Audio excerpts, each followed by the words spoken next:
Assalamualaikum warahmatullahi wabarakatuh. Perkenalkan, nama saya Fikriah Mayani. Pada kesempatan kali ini saya akan menjelaskan tentang perkembangan dalam perspektif Islam. Bagaimana sih pandangan menurut Islam?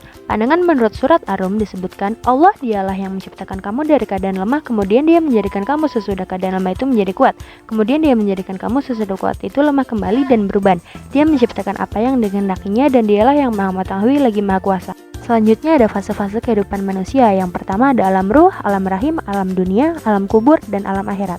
Selanjutnya ada tahapan-tahapan perkembangan dalam Islam. Yang pertama ada fase prenatal. Fase ini yaitu fase di dalam kandungan atau janin seorang ibu. Pada proses ini terjadi beberapa proses, yaitu penciptaan janin dari saripati, segumpal darah, segumpal daging, tumbuh tulang belulang, pembungkusan tulang dengan daging, dan perubahan janin ke bentuk lainnya. Yang kedua ada fase pasca-natal. Fase ini merupakan fase yang terjadi ketika seorang janin telah terlahir ke dunia. Pada fase ini juga terbagi beberapa fase, yaitu 1. Fase wiladah. Fase ini dimulai dari kelahiran sampai kira-kira minggu keempat. Yang kedua ada fase kanak-kanak. Pada fase ini dimulai dari usia sekitar sebulan sampai sekitar 7 tahun. Yang ketiga ada fase tamyiz. Pada fase ini yaitu seorang anak-anak mulai membedakan mana yang baik dan buruk, yang benar dan yang salah. Fase ini dimulai pada usia sekitar 7 sampai 10 atau 13 tahun. Keempat ada fase baligh. Pada fase ini merupakan fase di mana anak-anak menuju dewasanya. Usia ini anak telah memiliki kesadaran penuh akan dirinya sehingga ia diberi tanggung jawab, terutama tanggung jawab agama dan sosial. Kelima ada fase kearifan. Pada fase ini yaitu fase di mana seseorang telah memiliki tingkat kesadaran dan kecerdasan secara emosional, moral, spiritual, dan agama secara mendalam.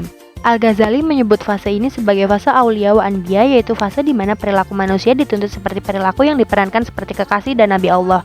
Terakhir ada fase kematian. Pada fase ini yaitu fase di mana seseorang telah kehilangan nyawa pada jasad manusianya. Sekian dari saya, terima kasih. Wassalamualaikum warahmatullahi wabarakatuh.